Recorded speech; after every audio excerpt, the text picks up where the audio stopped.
धर्म प्रचार करते रहे हैं, और जैसा कि मैं बता चुका हूं, साल में 2 महीने वहीं रहते हैं।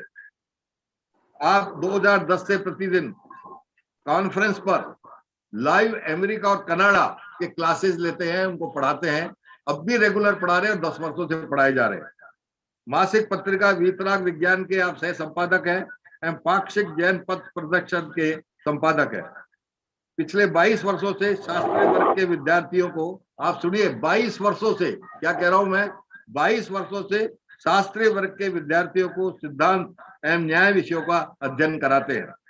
अखिल भारतीय दिगंबर जैन विद्वत परिषद द्वारा पंडित टोडरमल पुरस्कार व युवा विद्व रत्न से आपको सम्मानित किया जा चुका है। स्वर्ण बेलगोला में जो अब ये 5000 युवा, 5000 पंडित इकट्ठे हुए थे, उस हमारा वो महामस्तकाभिषेक था, उस समय आपको युवा सम्मेलन में आदर्श जैन युवा राष्ट्रीय सम्मान से सुशोभित किया गया। शिकागो अमेरिका द्वारा विशिष्ट सेवा अवार्ड से सम्मानित किया गया है। आचार्य रत्न पुरस्कार, युवा जैन रत्न सम्मान, अरहंत वर्ष पुरस्कार आदि अनेक प्रकार के पुरस्कारों से आप सम्मानित हो चुके हैं। यूट्यूब पर संजीव गोदा के नाम से चैनल पर हजारों वीडियो प्रवचनों को लाखों दर्शक देखते हैं।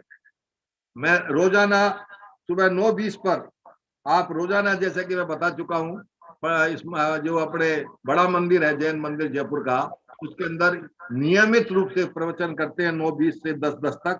और अभी मोक्ष मार्ग प्रकाशक का प्रवचन चल रहा है। दोपहर में आप 3 से 4 क्षत्रिय चूड़ामणि पर प्रवचन, और शाम को 8 से 9 बजे संयम प्रकाशक पर आपका प्रवचन चल रहा है। और मुझे सौभाग्य है कि मैं दोनों प्रवचन इनके सुनता हूँ, सुबह का और शाम का। और पूर्व में मैंने कक्षा 1 से, प्रथम जो होता है ना नमोकार मंत्र से, इनके क्लास अटेंड की है। और मेरा सौभाग्य है कि मैं 3-4 साल से आपके संबंध, इनके संपर्क में आया हूँ, और मुझे कुछ ज्ञान वृद्धि इनकी वजह से हुई है। ऐसे हमारे ये युवा, जिनकी कि मैं इतनी बात कर रहा हूँ, आप सोच सकते हैं शक्ल देख के कितने वर्ष के होंगे। केवल 44 वर्ष की उम्र में आपने इतना बड़ा भयंकर जबरदस्त जैन धर्म का प्रचार प्रसार किया है। ऐसे युवा के लिए मैं एक बार चाहूंगा जोरदार आप अभिनंदन करते हुए ताली से। अब अगर राजेंद्र सिंह जी आगे हों तो मैं चाहूंगा उनका अभिनंदन कर दें, वरना हम अपना कार्यक्रम आगे चालू करते हैं, क्योंकि आपके प्रवचन के लिए आज भी रोजाना 2000 लोग शाम को सुनते हैं, 2000, और सुबह करीब 1100-1200 सुबह सुनते हैं। तो इनका जो प्रवचन है वो बड़ा बहुमूल्य है, एक एक मिनट बड़ी वैल्यूबल है। अगर आप लोग इसका वो करेंगे, सुनेंगे, तो आपको बड़ा आनंद आएगा। तो मैं अब आपका अभिनंदन करते हुए, स्वागत करते हुए, और मैं निवेदन करूंगा कि आपके एक मात्र कहने से आपने हमारी ये बात मान ली, और अपने नियमित प्रवचन को छोड़ करके आज हमारे लिए आपने समय दिया। हम आपके बड़े आभारी हैं। मैं जैन इंजीनियर सोसाइटी फाउंडेशन की ओर से, जॉन की ओर से व चैप्टर की ओर से आपका अभिनंदन करता हूं, स्वागत करता हूं, और मैं हैंड ओवर करता हूं डॉक्टर संजीव जी गोदा।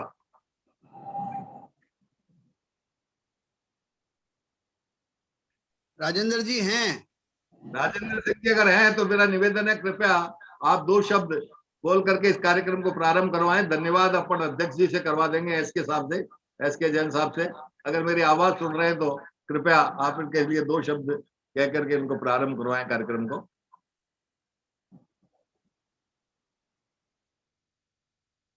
मेरे को नहीं लग रहा है, बीच में थे वो, किसी फोन पर बिजी थे। चलिए कोई बात नहीं, आप स्टार्ट करिए सर प्लीज।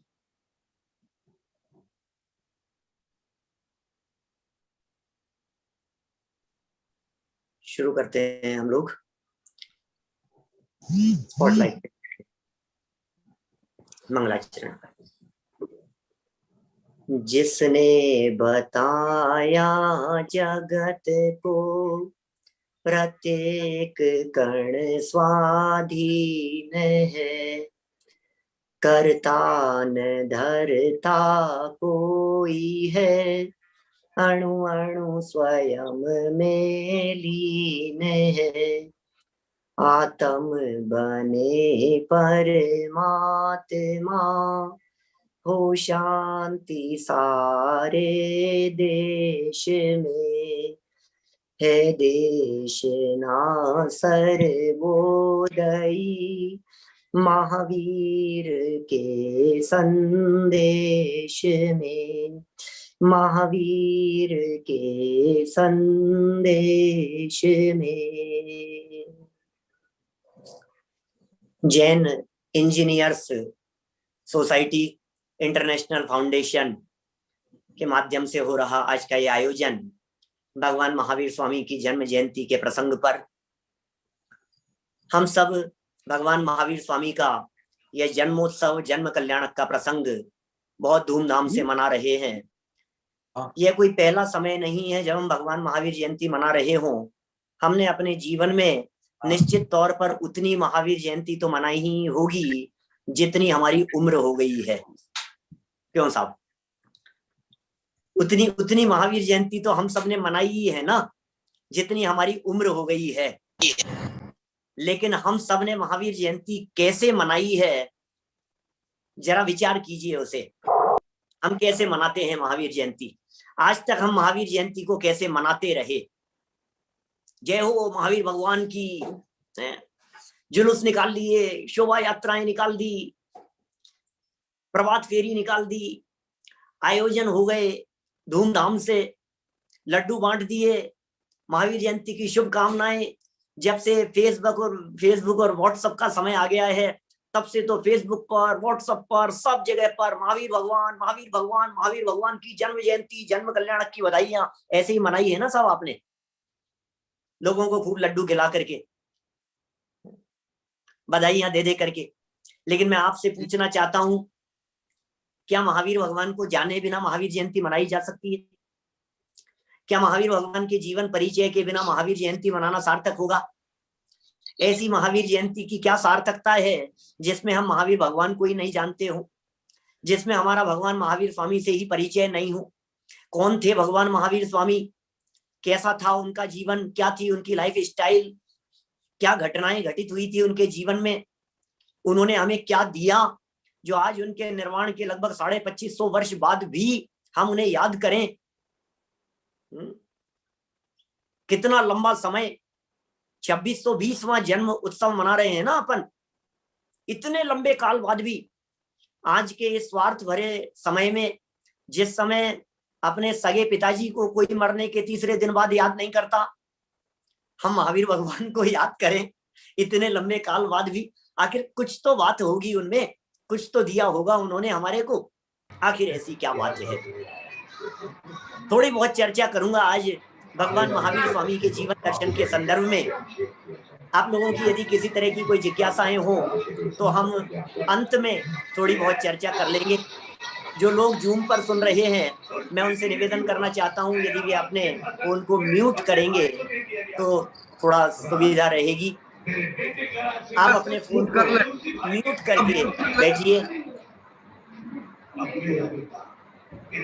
हम आपके प्रश्नों का जवाब देंगे, लेकिन एक बार पूरी चर्चा को आप सुन लीजिए हमारी। जब तक पूरी चर्चा सुनेंगे नहीं, तब तक हम किसी की भी किसी बात को जवाब नहीं दे पाएंगे। हमारे एक जम्बू जी हैं, हाथ ऊपर खड़ा हुआ है और शायद आपका फोन भी म्यूट नहीं है, उसे भी एक बार हमारे जो लोग टेक्निकली संभाल रहे हों प्लीज जरूर म्यूट कर दे।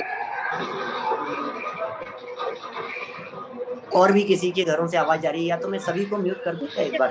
अंकल म्यूट कर लीजिए। मैं म्यूट कर देता हूँ। आपके यहीं से सभी को म्यूट कर दीजिए। हाँ, मैंने कर दिया है, सभी को म्यूट कर दिया। चलिए, तो बात हमारी चल रही थी भगवान महावीर स्वामी के संदर्भ में। आखिर कौन थे भगवान महावीर स्वामी?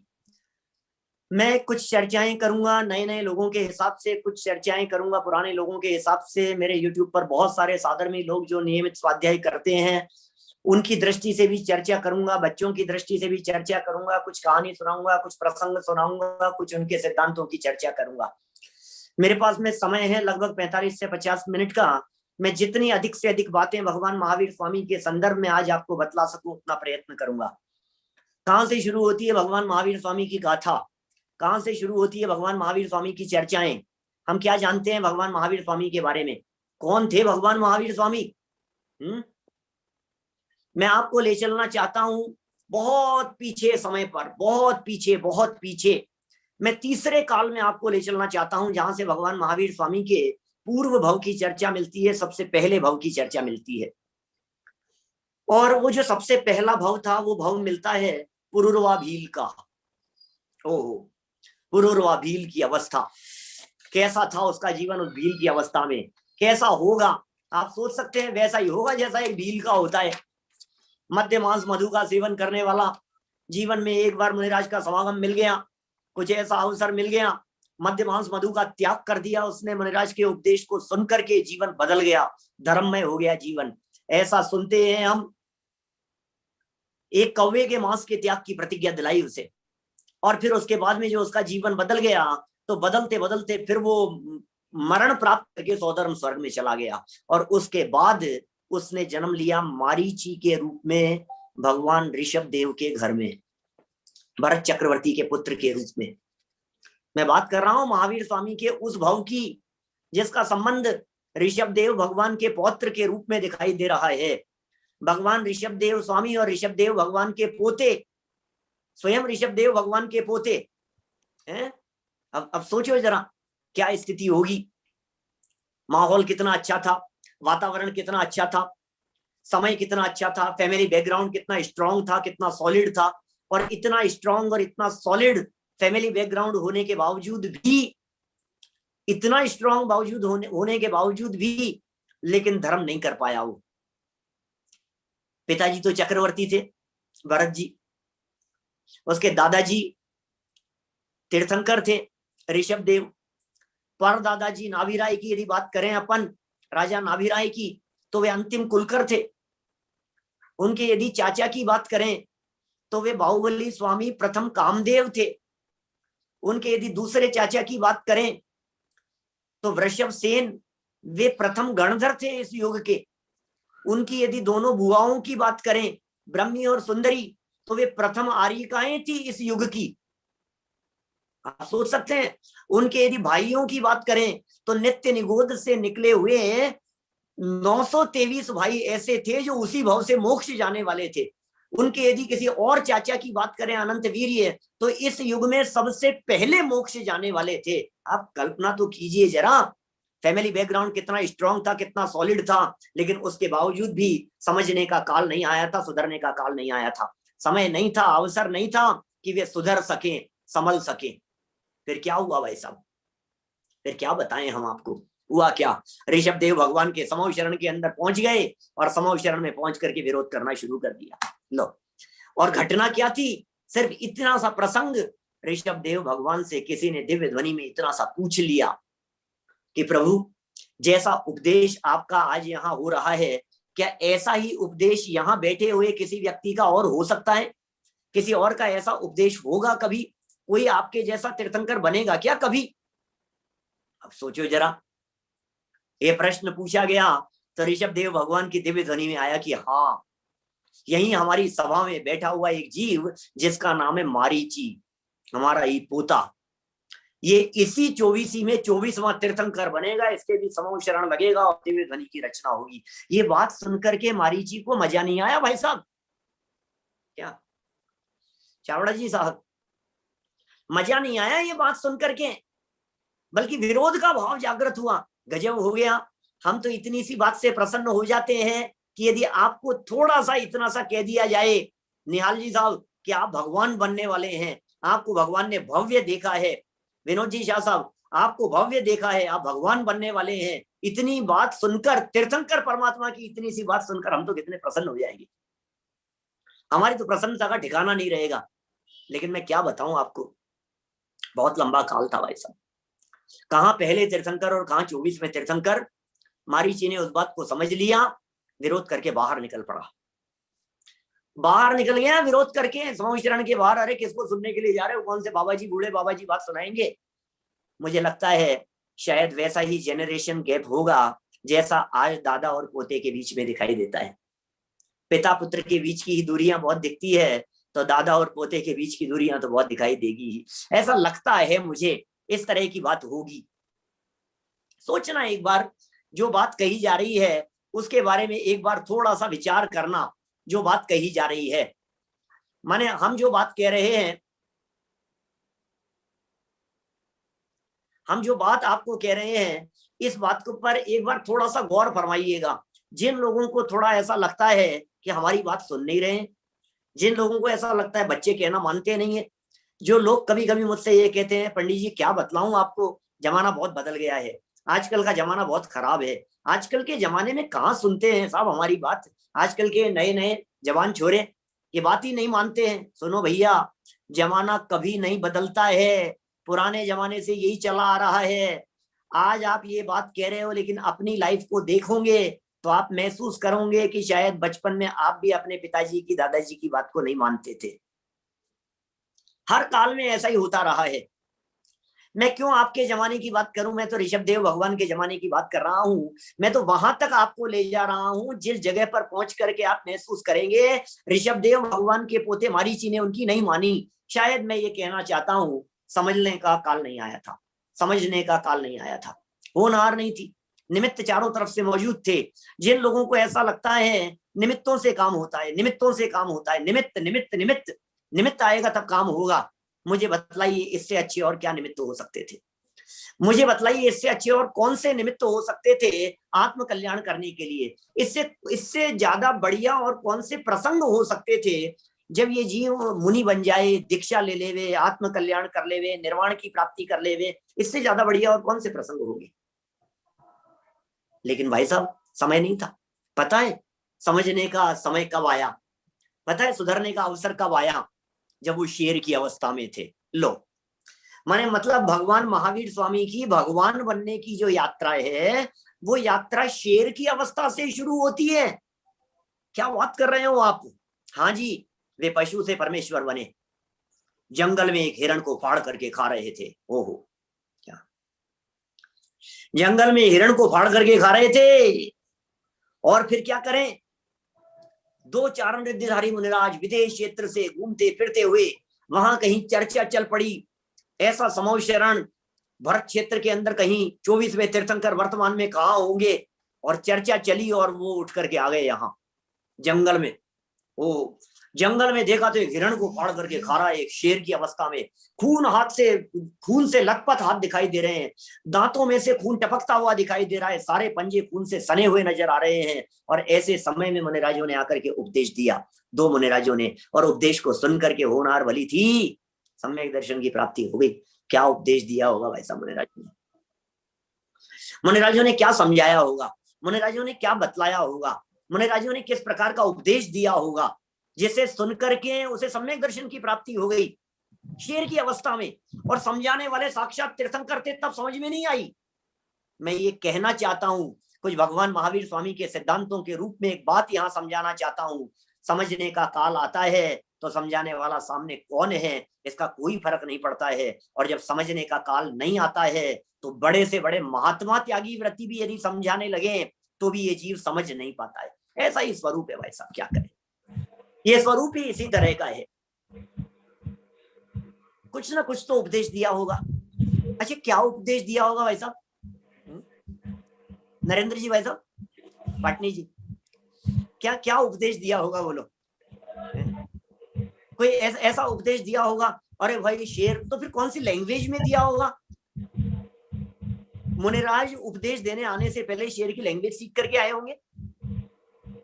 ये शेर मुनिराज की भाषा को समझता होगा। कह दिया, दो मुनिराज थे और दोनों मुनिराज उपदेश दे रहे थे और सुन रहा था। मेरे को तो भाई साहब गले नहीं उतरती ये बात। शास्त्रों में पढ़ी है ये बात हमने, लेकिन गले नहीं उतर रही है। आप लोग भी गहराई से सोचेंगे तो आपको लगेगा कि यार बात तो गले नहीं उतर रही है।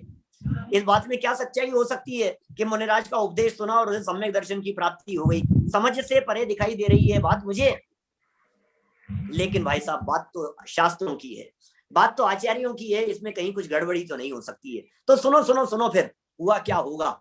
मैं कल्पना करता हूं थोड़ी सी कि शायद ऐसा कुछ हुआ होगा।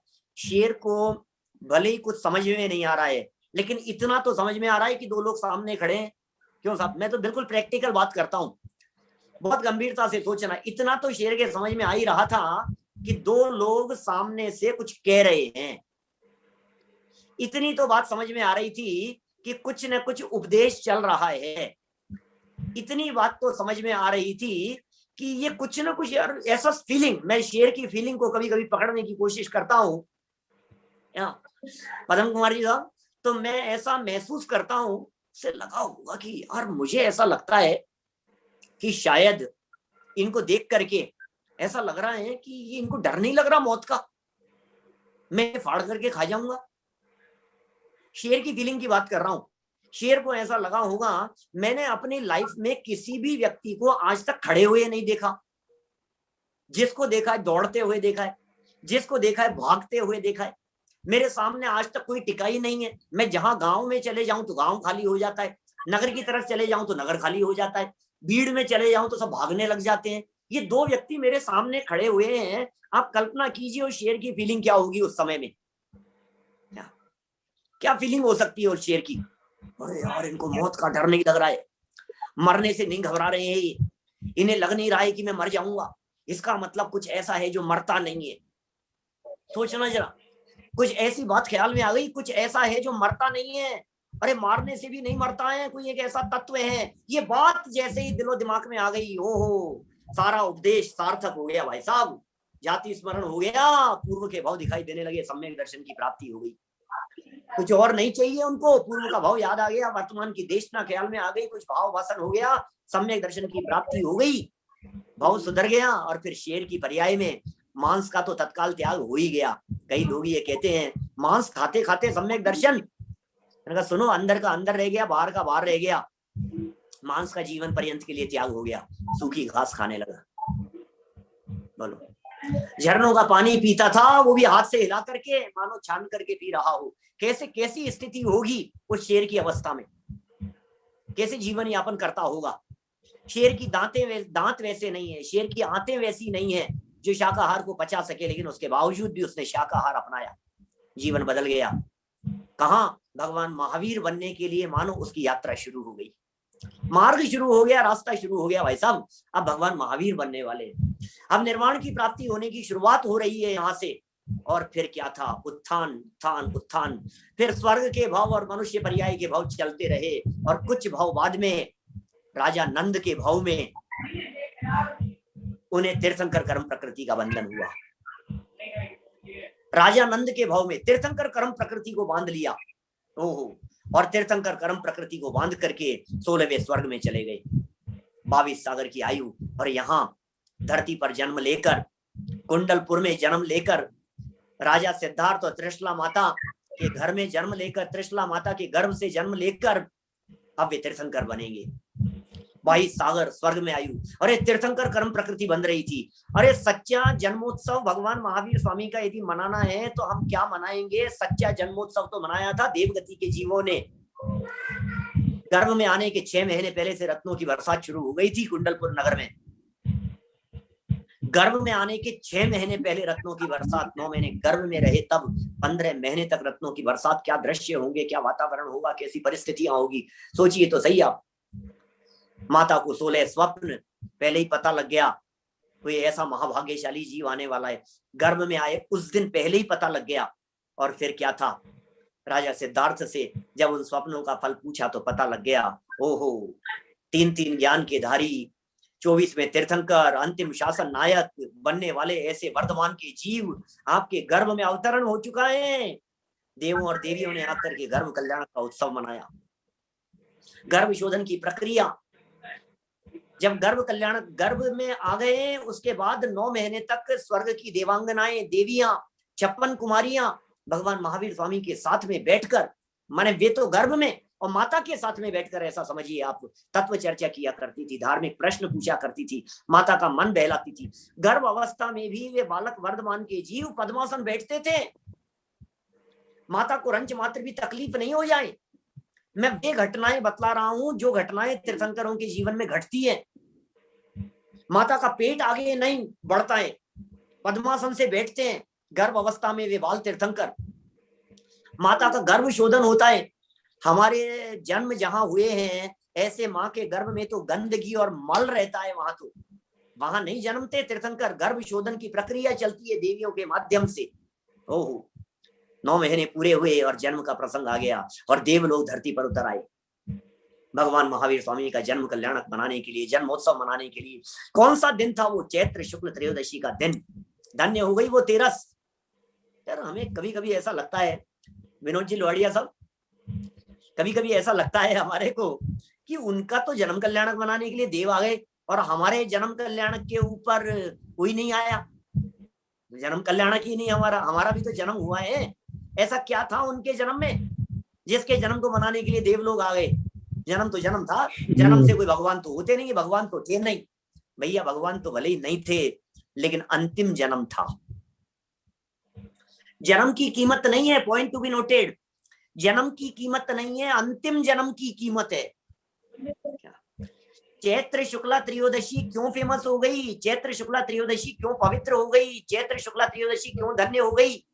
क्योंकि भगवान महावीर स्वामी ने अपने जन्म की तारीख को निश्चित कर लिया। हम आपका भी जन्मदिन मना सकते हैं, हमें कोई ऐतराज नहीं है, लेकिन अपने जन्म की तारीख तो नक्की कर लो। साहब नक्की है साहब, सब अपनी अपनी तारीख बतला सकते हैं। अरे अपनी अपनी तारीख से काम नहीं चलेगा, मैं वो नहीं कहना चाहता आपको। आपकी जो तारीख है वो नहीं, आज मरे और दूसरी तारीख हो जाएगी दूसरी जगह जन्म लेकर के। हमारे जन्म मरण का अभाव थोड़ी ना हुआ है। आज मेरा यहाँ मरण हो गया और कल दूसरी जगह जाकर के मैंने जन्म ले लिया, तो मेरे जन्म की तारीख तो बदल गई ना भैया। जिसका अंतिम जन्म होता है उसका जन्म कल्याणक बनाया जाता है। वही जन्म सार्थक है जो जन्म जन्म मरण का अभाव कर देवे। जिस जन्म में जन्म मरण का अभाव हो जावे वो जन्म सार्थक होता है, वही जन्म धन्य होता है। ये उनका अंतिम जन्म था। अरे स्वर्ग के देव, भोजन की व्यवस्था स्वर्ग से, खाने की व्यवस्था स्वर्ग से, साथ में खेलने वाले स्वर्ग के देव, खेल खेल में ही अनेक प्रकार के अतिशय। बाल तीर्थंकर का जीव जन्म होते ही ऐरावत हाथी पर बैठा करके ले गए मेरू पर्वत के ऊपर। 1008 कलशों से जन्माभिषेक हो रहा है। देखो तो सही आप माहौल। सौदर इंद्र मना रहा है उस खेल को, कैसे मना रहा है, कितने उत्साह से पूरा। और ऐरावत हाथी का भी मैं वर्णन करने लगूं तो 2-5 मिनट निकल जाएंगे। मुझे बहुत सारी बातें करनी है आज आप लोगों के बीच में, बहुत सारी बातें बतानी है मेरे को आज भगवान महावीर स्वामी के संदर्भ में। तो साहब चर्चा क्या चल रही है? बाल तीर्थंकर जन्म कौन सा? चैत्र शुक्ला त्रयोदशी का दिन, ईसा पूर्व 599 ईस्वी सन चल रहा है। ये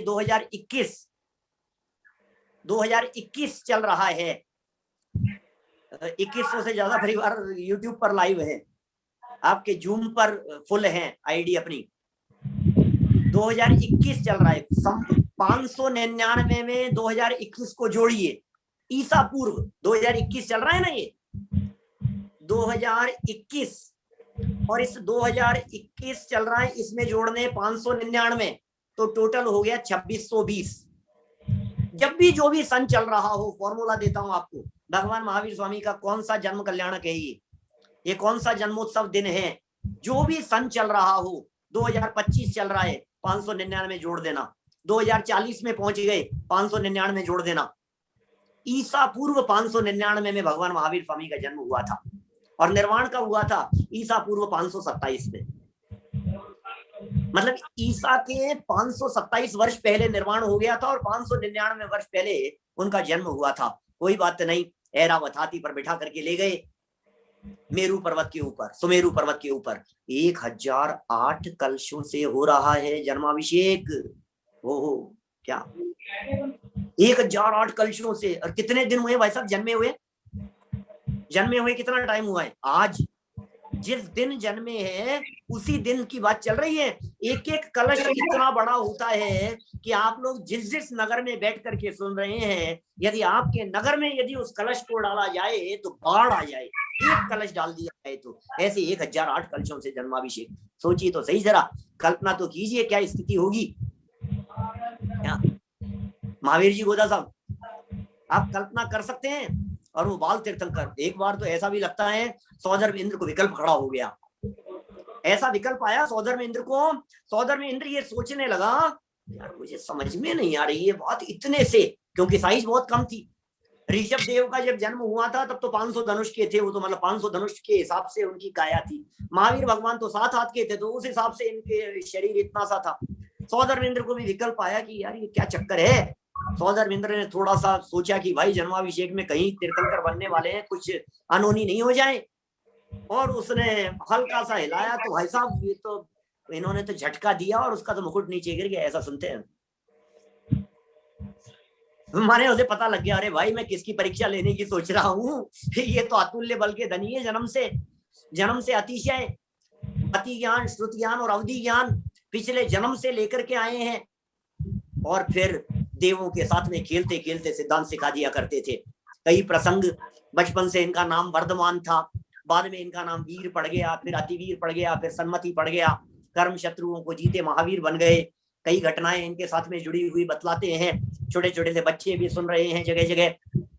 ऐसा कहा जाता है, ऐसा सुना जाता है कि एक सर्प को इन्होंने अपने कंट्रोल में कर लिया, बस में कर लिया, तो लोगों ने इन्हें वीर कहना चालू कर दिया।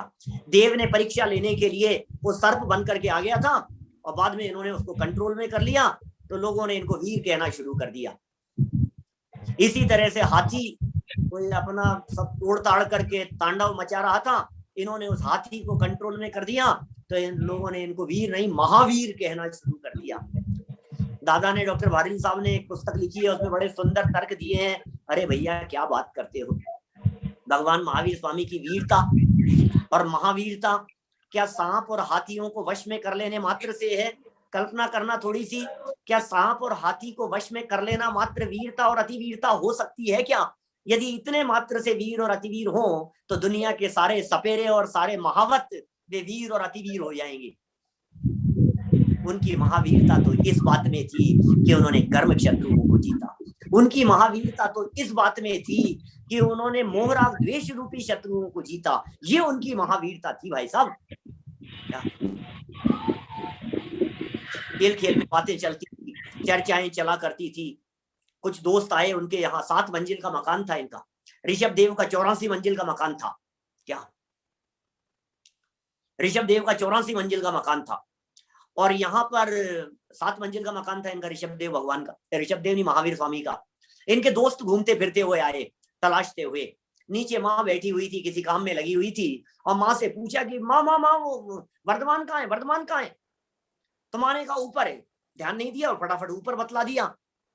दोस्त लोग सब दौड़ते दौड़ते दौड़ते ऊपर चले गए, 7वीं मंजिल पर चले गए। वहां 7वीं मंजिल पर बैठे हुए थे राजा सिद्धार्थ, पिताजी बैठे हुए थे। पिताजी से पूछा कि वर्धमान कहाँ है? तो पिताजी ने कहा नीचे है। फिर एक एक मंजिल देखते देखते बेचारे तलाशते हुए आए तो बीच में मिले और बड़े नाराज हुए कि मम्मी ने ऊपर बतला दिया, पापा ने नीचे बता दिया, सही कोई जवाब नहीं देता है। तो फिर वर्धमान स्वामी ने सापेक्षता का सिद्धांत बतलाया। वर्धमान स्वामी ने बतलाया भैया वस्तु निरपेक्ष होती है लेकिन कथन सापेक्ष होता है। किसी को छोटा कहना, किसी को बड़ा कहना, किसी वस्तु को नित्य कहना, किसी वस्तु को अनित्य कहना, ये अनेकांत के सिद्धांत, ये स्यादवाद के सिद्धांत, ये देखने के दृष्टिकोण के सिद्धांत, ये बातें खेल खेल में, बात बात में अपने साथियों को वे सिखा दिया करते थे। कैसा जीवन चरित्र था भगवान महावीर स्वामी का, कैसा रोल था, कैसी जीवन जीवनी थी उनकी। कितनी ही घटनाएं ऐसी भगवान महावीर स्वामी के साथ में जुड़ी हुई है। भगवान महावीर स्वामी की मौसी थी, नाम था चंदनवाला, सबने सुना होगा। हरि भाई ने 24 तीर्थंकर पुराण लिखा और उस 24 तीर्थंकर पुराण में भगवान महावीर स्वामी के संबंध में एक कथानक प्रस्तुत किया। चंदनवाला जो मौसी थी वे एक बार महावीर स्वामी को देख करके कहती हैं, अरे वर्धमान, जब भी मैं तुम्हारे को देखती हूं मुझे ऐसा लगता है कि तुम्हें देख करके ऐसा लगता है आत्मा का अनुभव कर लूं मैं भी। जैसे तुम आत्मा का अनुभव करते हो, अतीन्द्रिय आनंद का स्वाद लेते हो, मुझे ऐसा लगता है उसी तरह से मैं भी तो आत्मा का अनुभव कर लूं, मुझे भी अतीन्द्रिय आनंद का रसास्वादन हो जाए। लेकिन क्या करूं, जब मैं चैतन्य का चिंतन करती हूं, जब मैं आत्म तत्व का चिंतन करती हूं तो विकल्पों में ही उलझ करके रह जाती हूँ। आत्मा कैसा है, आत्मा का क्या स्वरूप है, अनेकांत से देखती हूँ, स्यादवाद से देखती हूँ, नित्यता अनित्यता के बारे में देखती हूँ, आत्मा के गुणों के बारे में देखती हूँ, शक्तियों के बारे में देखती हूँ। विकल्प बहुत चलते हैं, मैं विकल्पों में ही उलझ करके रह जाती हूँ और निर्विकल्प आत्मा की अनुभूति नहीं हो पाती। क्या निर्विकल्प आत्मा की अनुभूति नहीं हो पाती? अब क्या करूं मैं, कोई उपाय बतलाओ। तो महावीर स्वामी राजकुमार, वर्धमान राजकुमार थे, अभी तो घर में थे, अभी दीक्षा नहीं हुई थी। और वे बात बात में बतला दिया करते थे, अरे मौसी क्या बात कर रही हो आप, बहुत आसान काम है, कोई कठिन काम थोड़ी ना है। आप चैतन्य का जब चिंतन करती हो तो उस चिंतन के काल में, ध्यान देना बहुत सुंदर शब्दावली का प्रयोग किया वहां, उस आत्मा के चिंतन के काल में जितना चिंतन चल रहा है, ये चिंतन रागात्मक है, ये चिंतन विकल्पात्मक है, इस चिंतन में विकल्प है, और इस चिंतन के काल में जो किंचित शांति की अनुभूति हो रही है, ये शांति का वेदन, शांति की अनुभूति, वो विकल्प का काम नहीं है, वो राग का काम नहीं है, वो ज्ञान का काम है। वो जो शांति है ना महावीर जी भाई साहब, वो ज्ञान का काम है, और जो विकल्प है वो राग का काम है। ये विकल्प कुछ ज्ञान के करता नहीं है और ज्ञान विकल्प का करता नहीं है। और तुम जब गहराई से वेद विज्ञान करोगी तो विकल्प का रस टूट जाएगा और ज्ञान का रस बढ़ जाएगा, और विकल्प टूटकर निर्विकल्प आत्मा की अनुभूति हो जाएगी। तुम प्रयास तो करके देखो, हो जाएगा ऐसा। और मानो उसने अभ्यास किया, उसने कोशिश की और आत्मा की अनुभूति हो गई। ऐसा मतलब बातें इस तरह की सिखा दिया करते थे। बचपन का नाम वर्धमान था, वीर अतिवीर नाम इनका पड़ गया। एक दिन ऐसा ही प्रसंग बन गया, दो चारण रिद्धिधारी मुनिराज, और उन दोनों मुनिराज को देख करके विकल्प आया। वैसे ही विचार आ गया उनको इस तरह का कि यार, संजय विजय नाम था मुनिराजों का, और उन्हें कुछ शंका हो गई तत्व के बारे में। जैसे ही उन्हें तत्व के बारे में किसी प्रकार की कोई शंका हुई तो तत्व के बारे में उस शंका को देखकर, तत्व की उस शंका को देखकर उन्हें लगा कि यार इसका समाधान कौन कर सकता है। यहाँ चारण रिद्धिधारी मुनिराज थे, आकाश मार्ग से गमन करने की सामर्थ्य थी। उन्हें विचार आया कौन कर सकता है इसका समाधान, कौन कर सकता है। तो लगा अरे वर्धमान है एकमात्र इस जगह पर तो ऐसे जो मेरी इन शंकाओं का समाधान कर सकते हैं। वर्धमान के अलावा कौन करे इस शंका का समाधान। ये विचार आ रहा है, दिलो दिमाग में ये विचार आ रहा है, अब क्या करें, अब क्या करें। तो सोचा कि हम जाएं उनके पास में। फिर विचार आया कि हम वहां जाएंगे, हम तो संयमी हैं, हम तो मुनिराज हैं, और वर्धमान हैं वे तो अभी गृहस्थ हैं। गृहस्थ क्या कहेंगे, युवा हैं, राजकुमार हैं, घर में रह रहे हैं।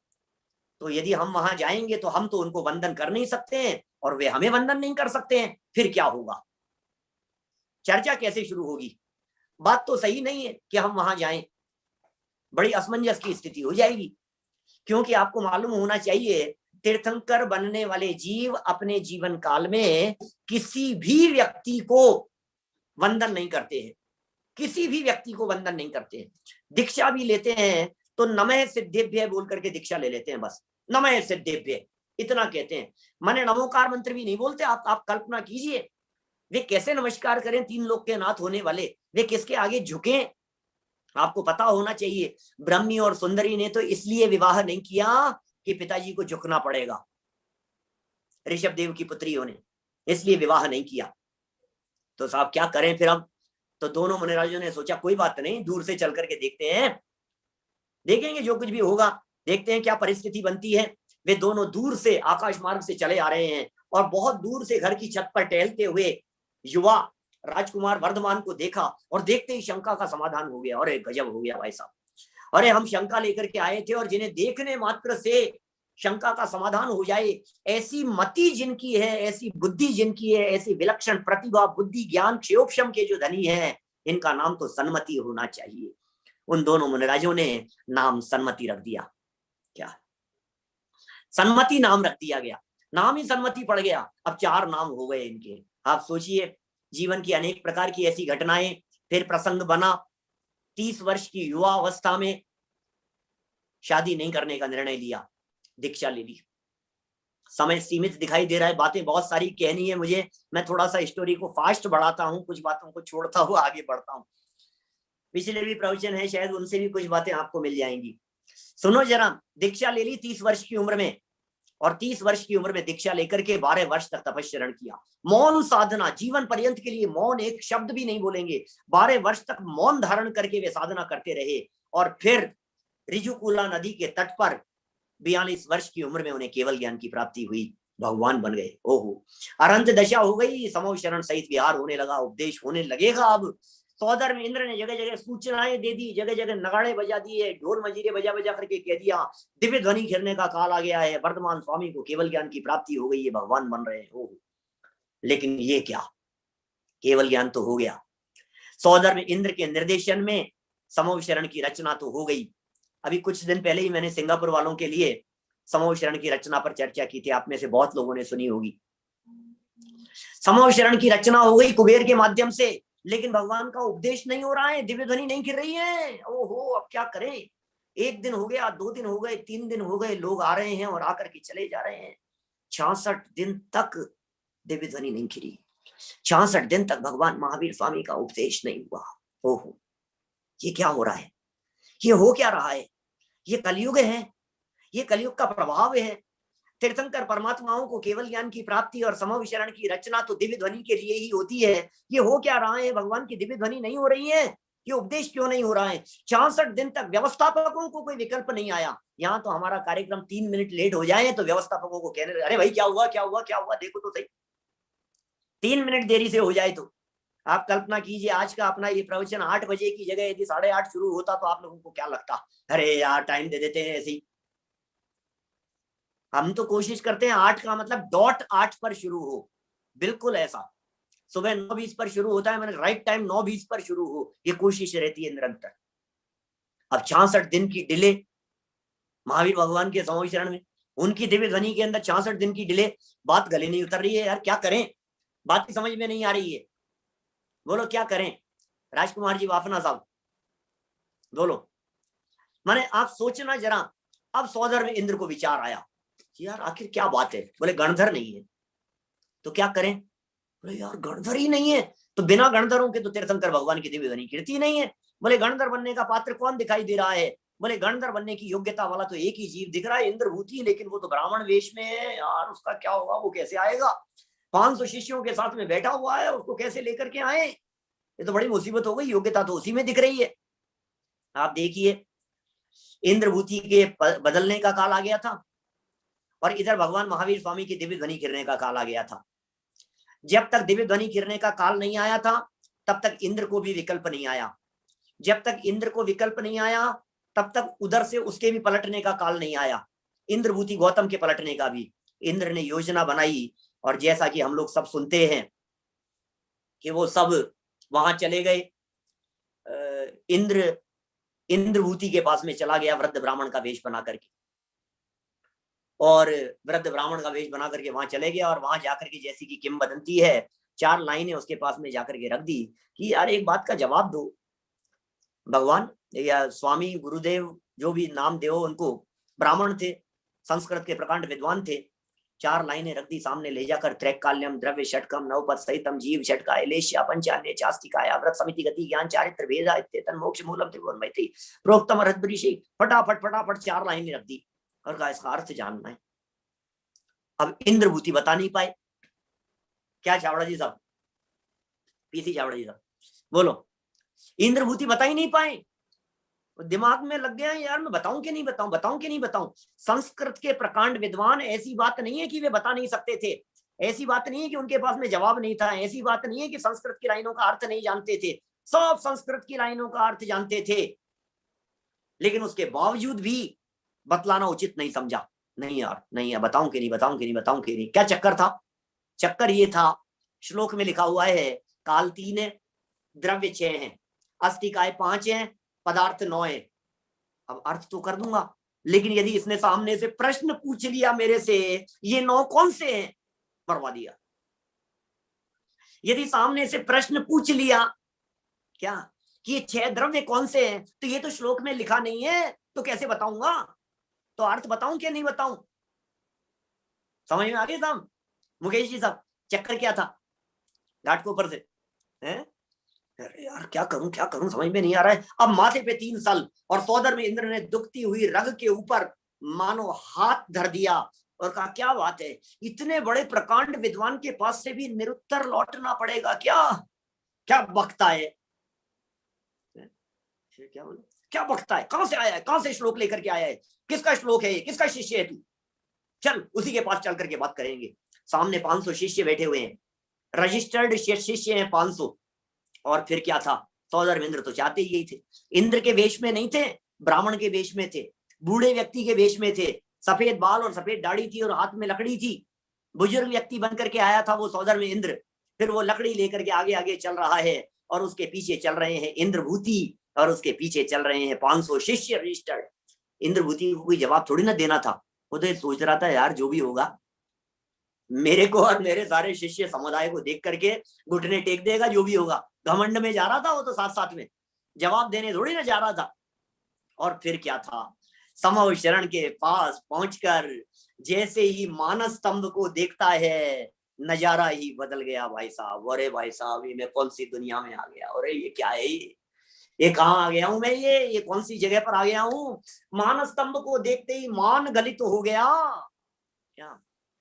और हम कल्पना करते हैं, इस तरह की कल्पना की जाती है कि जो 500 शिष्य और जो साथ में आए थे सबका घमंड चूर चूर हो गया और मानो दरवाजे पर, समव शरण के दरवाजे पर अपने घमंड और मान को उतार उतार करके धरते रहे तो मान का स्तंभ खड़ा हो गया। मानो मान स्तंभ, सबके मान का ढेर लग गया। और फिर अंदर तो क्या था, 3-3 गतियों के जीव बैठे हुए हैं। ओहो क्या नजारे दिखाई दे रहे हैं, चारों तरफ देख रहे हैं 3-3 गतियों के जीव बैठे हुए हैं। त्रियंच भी बैठे हुए हैं, गाय बैठी है, वहीं भेड़ बकरियां बैठी हुई है, वहीं शेर बैठा हुआ है। ये क्या हो रहा है, सर्प बैठा है, वहीं नेवला बैठा हुआ है, शेर बैठा हुआ है, वहीं हिरण बैठा हुआ है।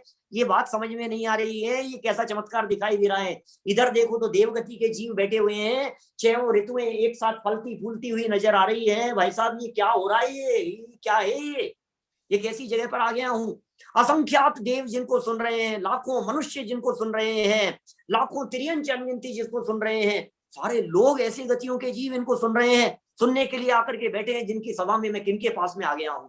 और देखता देखता जैसे ही दृष्टि पड़ी, अरे भगवान महावीर स्वामी के ऊपर, सामने समव शरण में बैठे हुए भगवान महावीर स्वामी के ऊपर जैसे ही दृष्टि पड़ी, ओहो नेत्रों की पलकें नहीं झपक रही है, शरीर की परछाई नहीं पड़ रही है।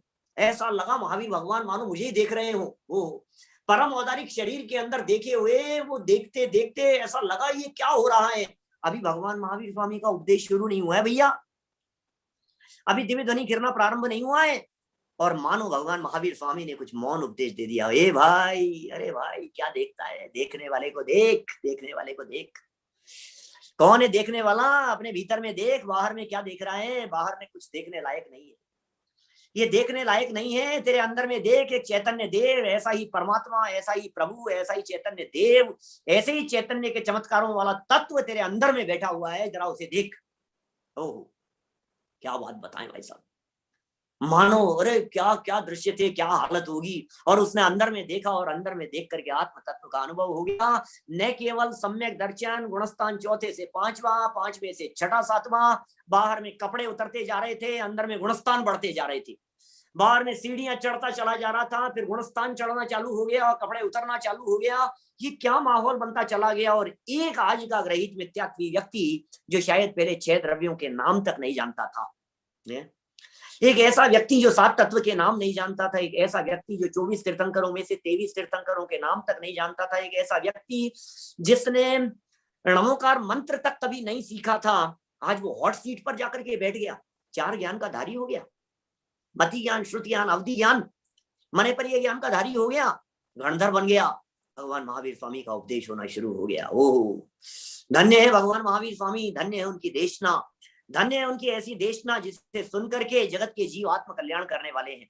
देखिए आप दीक्षा लेते ही मौन हो गए थे और आज वाणी खिल रही है ऐसी कि होठ नहीं हिल रहे हैं, जबान नहीं हिल रही है और वाणी सबको सुनाई दे रही है। सब जीव अपनी अपनी भाषा में सुन रहे हैं। जीवन पर्यंत मौन की प्रतिज्ञा, दीक्षा लेते ही कहते हैं 4 ज्ञान के धारी हो जाते हैं तीर्थंकर बनने वाले जीव। मति, श्रुत, अवधि और मने पर ये ज्ञान के धारी हो गए थे दीक्षा लेते ही। प्रथम आहार हुआ था राजा कुल के यहाँ, क्या, और फिर बाद में चंदन वाला के यहाँ आहार हुआ। बहुत सारे प्रसंग हैं, बीच बीच में मैं छोड़ करके आगे बढ़ गया। आखिर उनके उपदेश में क्या बातें आई होगी। ओहो बातें तो बहुत सारी करनी है। आज उस उपदेश के संदर्भ में महावीर जयंती मना रहे हैं हम। भगवान महावीर स्वामी के सिद्धांतों को भी तो जाने। भगवान महावीर स्वामी ने दिया क्या हमारे को, 3 लोक के नाथ, 3 लोक में शांति, अपार शांति का वेदन। कैसी चर्चा, कैसे प्रसंग होंगे वहां।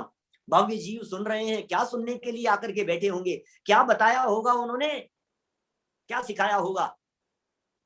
ये बातें उनकी उपदेश में चलने लगी।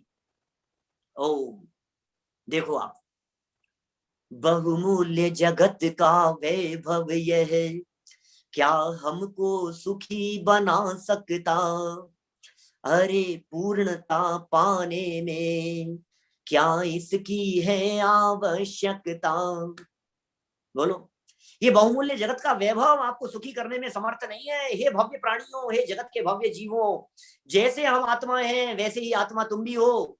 क्या बीडी जैन साहब, मुंबई, क्या साहब, जैसे आत्मा हम हैं वैसे ही आत्मा आप भी हो, जैसे हम भगवान हैं वैसे ही भगवान आप भी हो। हूँ परमात्मा जो है, नक्की कर भाई, ये नक्की कर, ये निर्णय कर, जगत का प्रत्येक जीव भगवान बन सकता है। ये जैन शासन की अनुपम बातें उन्होंने बतलाई।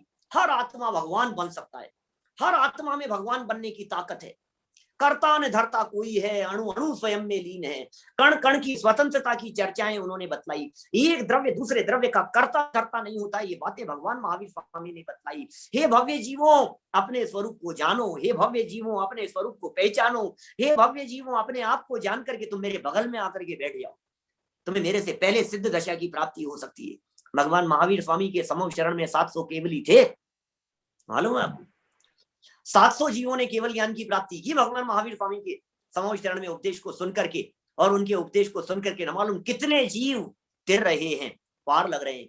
अनगिनती जीवों ने सम्यक दर्शन की प्राप्ति कर ली, अनेक जीवों ने अणुव्रत ले लिए, अनेक जीवों ने महाव्रत ले लिए, अनेक जीवों ने अपने स्वरूप को जान करके केवल ज्ञान की प्राप्ति कर ली। धन्य है उनका उपदेश। हो अपने आप को पहचानने के लिए, अपने आप को पहचानने के लिए, भक्त नहीं भगवान बनने की प्रेरणा जैन शासन की अनुपम विधा है। यहाँ भक्त नहीं भगवान बनने की बात होती है। जब भगवान महावीर स्वामी वाले जीव, भगवान महावीर बनने वाले जीव, साक्षात तीर्थंकर बनने वाले जीव ने अपना कार्य पशु अवस्था से शुरू किया। जब वे पशु से परमेश्वर बन सकते हैं तो हम मनुष्य होकर के क्या, वो पूंछ वाला जीव यदि काम कर सकता है तो ये मूंछ वाला काम नहीं कर सकता है क्या? बोलो, नहीं हो सकता है। कठिन काम नहीं है, समझना पड़ेगा, इन सिद्धांतों को समझना पड़ेगा, इन बातों को समझना पड़ेगा। पिछले वर्ष भी महावीर जयंती के दिन जब व्याख्यान हुआ था, कोरोना का काल चल रहा था, हालात देश के बहुत खराब थे। उस समय भी मैंने शायद कुछ इस तरह की बातें कही थी और आज फिर कहता हूं। बहुत सारे लोग तो भगवान महावीर स्वामी की जन्म जयंती है, जाप करो भगवान महावीर स्वामी का, नाम लो भगवान महावीर स्वामी का, कोरोना मिट जाएगा, कोरोना मिट जाएगा, ये हो जाएगा। अरे अब तो भगवान महावीर स्वामी का जन्म हो गया है, अब तो देश में कोरोना बचेगा ही नहीं, देख लेना, अब तो जन्म कल्याणक आ गया भगवान महावीर स्वामी का। साल भर हो गया, दोबारा मना रहे हैं अपन। भाई साहब, गलत फहमी न हो जाए। भगवान महावीर स्वामी से कहीं किसी तरह की हम लौकिक कामनाओं की भीख नहीं मांगते रहे भाई साहब। क्या हम भीख नहीं मांगते रहे भगवान महावीर स्वामी से, कहीं भिखारीपन नहीं हो। हे भगवान लौकिक कामनाएं, हे भगवान परिवार ठीक हो जाए, हे भगवान संपत्ति मिल जाए, हे भगवान बिजनेस चलने लग जाए। आप कल्पना कीजिए, भगवान महावीर स्वामी, वैसे तो हमारे तीर्थंकर परमात्मा इस धरातल पर लौट करके कभी वापस आते नहीं है। सच्चाई तो यही है। क्या वास्तव स्थिति तो यही है कि तीर्थंकर बनने वाले जीव, तीर्थंकर बने हुए जीव या जिनको मोक्ष हो गया है, वे लौट करके इस धरातल पर कभी नहीं आते। लेकिन सिर्फ इतनी सी कल्पना कीजिए कि कदाचित वे लौट करके आ गए। क्या साहब, वे लौट करके आ गए मान लीजिए, और सामने से आकर के आपसे कहा, बोलो भाई बोलो, विनोद जी शाह साहब बोलो जरा, तुम्हें क्या चाहिए? कह तो सकते ही है ना। बोलो अरुण जी जैन साहब, क्या आपसे इतना सा पूछ ले, बोलो बोलो भाई क्या चाहिए? और आपने कदाचित, किसी भी साधारण व्यक्ति ने कदाचित ये कह दिया कि महाराज यार ये वो नया आईफोन लॉन्च हुआ है वो मिल जाए। क्या महाराज थोड़ा सा ये इस हमारे नगर के अंदर ये पॉश कॉलोनी है, इस कॉलोनी के अंदर एक अच्छा सा बंगला दिला दो। भगवान जब आप, वैसे तो मैं क्या कहूँ आपसे, लेकिन अब आप आ ही गए हो, तो थोड़ा सा एक फार्म हाउस हो जाए, एक अच्छा सा ये हो जाए, वो हो जाए, सुविधाएं हो जाए। भाई साहब डांट करके, खींच करके, फटकार करके भगवान महावीर स्वामी कहेंगे, नालायक मैंने यही सिखाया क्या 30 साल तक समूह शरण में बैठ करके? मैंने यही उपदेश दिया। मैं समूह शरण में बैठ करके ये उपदेश देता रहा कि जगत के किसी पदार्थ में सुख नहीं है, विषयों में सुख नहीं है, भोगों में सुख नहीं है। मैंने त्याग का मार्ग बतलाया, मैंने संयम का मार्ग बतलाया, मैंने सम्यक दर्शन का मार्ग बतलाया, मैंने ये बतलाया बाहर में सुख नहीं है, सुख अंदर में है। और आज तू मुझसे फिर बाहरी चीजों की डिमांड कर रहा है, ये बात समझ में नहीं आ रही है। मेरे सारे 30 साल के उपदेश के ऊपर पानी फेर दिया तूने। सच्चे सुख की प्राप्ति बाहर नहीं होती है, सच्चे सुख की प्राप्ति अंदर से होती है। सुख का रास्ता बाहर में नहीं है, सुख का रास्ता अंदर से जाता है। इसलिए बाहर नहीं, अंदर देखो, ये जैन दर्शन कहता है। मोक्ष बाहर की कोई मंजिल नहीं है, अंदर की चीजें। हमने क्यों दीक्षा ली, हमने क्यों साधना का मार्ग बतलाया, हमने क्यों सम्यक दर्शन का मार्ग बतलाया, हमने क्यों मुक्ति का मार्ग बतलाया, हमने क्यों वैराग्य की बात की, हमने क्यों त्याग की बात की, हमने क्यों अनुव्रतों की बात की, हमने क्यों अहिंसा की बात की, हमने क्यों सदाचार की बात की। त्याग, तपस्या, सदाचार, अनेकांत, त्यागवाद, नैतिकता। सोचिए एक एक चीज के बारे में थोड़ा सा विचार और कल्पना करके देखिए जरा, क्या क्या सिखाए हैं भगवान महावीर स्वामी ने। अनुव्रत सिखाए हैं, अहिंसा का उपदेश दिया, सत्य का उपदेश दिया, आचौर्य का उपदेश दिया, ब्रह्मचर्य का उपदेश दिया, अपरिग्रह का उपदेश दिया। कैसा अनेकांतवाद उन्होंने बतलाया, कैसे भेद विज्ञान की चर्चाएं उन्होंने बतलाई। अरे देह देवालय में विराजमान आत्म तत्व को देखने की बातें भगवान महावीर स्वामी ने बतलाई। इन बातों को समझे बिना महावीर जयंती नहीं मनाई जा सकती है भाई साहब। महावीर भगवान के नारे लगा लेने मात्र से, महावीर भगवान की जय जयकार कर देने मात्र से, महावीर भगवान को अर्घ चढ़ा करके महावीर जयंती की इतिश्री कर देवे, इससे तो जगत में उद्धार होने वाला है नहीं। क्या सच में यदि जगत के अंदर उद्धार हमारे को करना है तो कुछ ऐसा करना पड़ेगा जो मैंने मंगलाचरण किया था ना, जिसने बताया जगत को प्रत्येक कण स्वाधीन है, करता न धरता कोई है, अणु अणु स्वयं में लीन है, आत्म बने परमात्मा। भावना देखो जरा क्या है, महावीर वंदना है डॉक्टर साहब की लिखी हुई। आत्म बने परमात्मा, हो शांति सारे देश में, है देश ना सर्वोदयी, महावीर के संदेश में, महावीर के संदेश में। बोलो, सारे विश्व में शांति हो। विश्व शांति की कामना कैसे होगी? आत्म शांति से विश्व शांति होती है भाई साहब। मनों में तो कषाएं हैं, घर घर में तो आकुलता, तनाव का वातावरण दिखाई दे रहा है, और हम बात करें विश्व शांति की। विश्व शांति की शुरुआत आत्म शांति से होती है, और आत्म शांति की शुरुआत आत्मा को जानने से होती है। आत्म शांति की शुरुआत वेद विज्ञान से होती है। आत्म शांति की शुरुआत साहित्य से होती है। आत्म शांति की शुरुआत के लिए आप आत्मा को जानना पड़ेगा, जैन शास्त्रों को पढ़ना पड़ेगा, भगवान महावीर स्वामी के जीवन को, उनके सिद्धांतों को, उनके द्वारा बतलाई गई बातों को अपनी लाइफ में उतारना पड़ेगा, तब आत्म कल्याण होगा। समय सीमा संपन्न हो रही है। अंतिम बात कहना चाहता हूं कि भगवान महावीर स्वामी की वो वाणी आज भी हमारे पास में उपलब्ध है। भले ही भगवान महावीर स्वामी हमारे बीच नहीं है, लेकिन परंपरा से इंद्रभूति गौतम स्वामी, सुधर्म स्वामी, फिर जम्बू स्वामी, फिर उसके बाद में अनुबुद्ध केवलियों के बाद में फिर श्रुत केवली, पांच श्रुत केवली, फिर परंपरा से आचार्य, वितरागी, संत, दिगंबर संत, परंपरा से विद्वान, और आज हम वो वाणी ज्यों की त्यों उपलब्ध हो गई है। हम सब उस वाणी को जाने, उसे समझें, उसके रहस्य को समझें, और समझकर सच्चे अर्थों में महावीर जयंती मनावें। इसी भावना से बात को यहीं विराम देता हूं। मैं कहना चाह रहा हूं, रोजाना हमारे जो शाम को प्रवचन चलते हैं, रोजाना 8 बजे चलते हैं। संयम प्रकाश ग्रंथ आचार्य सूर्य सागर जी का लगभग 70-80 वर्ष लिखा हुआ है। बड़ा सुंदर मार्मिक ग्रंथ है। आप अवश्य YouTube चैनल संजीव बोधा यहीं जुड़ करके उसका नियमित लाभ ले सकते हैं। अभी शुरुआत हुई है, लगभग 15 दिन हुए हैं। आप अवश्य लाभ लेवे। प्रातः 9:20 और शाम को 8 बजे जाना नियमित YouTube पर। मैं माइक समर्पित करता हूं हमारे आयोजक, और मैं आभार व्यक्त करता हूं हमारे समस्त आयोजकों का, जिन्होंने आज इस सुंदर आयोजन के लिए मेरे को आमंत्रित किया।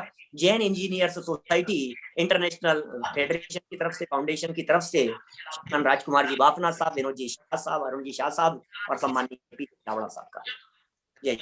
इसके बाद में एक और सूचना, हमारा कुछ मिनटों बाद में ही, लगभग 4-5 मिनट बाद में, 3-4 मिनट बाद में ही हमारा एक और इंटरनेशनल प्रोग्राम देश विदेश के वक्ताओं के माध्यम से, विशेषकर अलग अलग देशों के वक्ताओं के माध्यम से यूट्यूब चैनल पर यहीं पर शुरू होगा। सर्वोदय अहिंसा के सहयोग से, नैरोबी के माध्यम से आप उसका भी अवश्य लाभ लेवे। भगवान महावीर और आदिनाथ के संदर्भ में अनेक लोग बोलने वाले हैं। एक और मैं सूचना देना चाह रहा हूँ, दुखद सूचना है। अत्यंत दुखद सूचना है कि आज हमारे बीच में हमारे एक वरिष्ठ विद्वान, राजकोट के वरिष्ठ विद्वान हमारे चेतन भाई, वे हमारे बीच में नहीं रहे। बहुत अच्छे आत्मार्थी विद्वान थे। गुरुदेव श्री के प्रवचनों को शब्द शब्द उन्होंने लिखने में उनका बहुत बड़ा योगदान रहा है। हम बहुत भावभीनी उन्हें श्रद्धांजलि समर्पित करते हैं। और इसी के साथ में एक और वयोवृद्ध हमारे विद्वान आगरा निवासी, उनका भी आज देवलोक गमन हो गया है। हमारे क्या नाम है, पदम जी साहब, पदम चंद जी सराफ साहब, हमारे विपिन शास्त्री मुंबई वालों के पिताजी थे। गुरुदेव से प्राप्त तत्व ज्ञान के प्रभाव में उनका भी बहुत बड़ा योगदान रहा है। हमारी हृदय से भावभीनी श्रद्धांजलि है उनके प्रति। मैं अपनी बात को पंडित जी कर सकते हैं। देखिए समय कम है, आप जितना जल्दी कर सके बहुत अच्छा है। 2-4 क्वेश्चन कर लें क्योंकि समय कम है क्वेश्चन का तो और आपको दूसरे काम पे नहीं दे पाऊंगा। हाँ, नहीं दे पाएंगे। क्वेश्चन का तो समय नहीं दे पाऊंगा क्योंकि दूसरा कार्यक्रम कट टू कट शुरू होना है, इसलिए बस हम आप प्रश्नोत्तर जिनके हो आप जरूर मुझ तक लिख करके पहुंचा देवें। मैं जरूर उनकी सामूहिक या आयोजन कर लेंगे। ज्यादा प्रश्न यदि होंगे तो किसी दिन एक दिन वापस जूम पर सिर्फ उन प्रश्नों के समाधान के लिए रख लेंगे अपन। जी धन्यवाद पंडित जी। मैं निवेदन करूंगा, हमारे अध्यक्ष जी अगर एस.के. जैन साहब अगर हैं तो कृपया वो आपको धन्यवाद दे दें। एस.के. जैन साहब, एस.के. जैन साहब अगर नहीं है तो अभी मैं देख रहा था निकेतन जी सेठी हमारे महामंत्री ऑल इंडिया है, कृपया आए और उनको धन्यवाद दें। जय जिनेन्द्र सर, मेरी आवाज आ रही? हाँ, आ रही है, आ रही है। संजीव जी गोदा जी, बहुत बहुत प्रणाम आपको, सादर जय जिनेन्द्र। यूं तो हम सालों से आपको रेगुलरली यूट्यूब के माध्यम से सुन ही रहे हैं और नियमित आपके दिन में 3-4 प्रवचन तो कोई ना कोई सुनते ही हैं और उसके बाद में उसमें हमारा पूरा ग्रुप तत्व चर्चा करता है। बहुत ही अच्छी जानकारी के साथ में साहब आपने माहिर भगवान के पूरे जीवन का वृतांत वर्णन दिया। आपको बहुत बहुत धन्यवाद, साधुवाद। आपके मुख से ऐसी ही वाणी खिरती रहे और जन जन आपसे लाभान्वित हो रहे हैं। आपको बहुत बहुत धन्यवाद। देखिए निकेतन जी, आज जरा आप फेल हो गए। आपने 100 आदमियों की आपने रखी और यहाँ लाइन लग रही थी और 2500 आदमी, 2440 आदमी वहां पे यूट्यूब पे सुन रहे हैं। तो ये प्रवचन आज 10,000 लोगों ने सुना है। मैं बहुत बहुत आभारी हूँ संजीव जी गोदा साहब का कि उन्होंने मुझे टाइम दिया और मेरी बात को माना।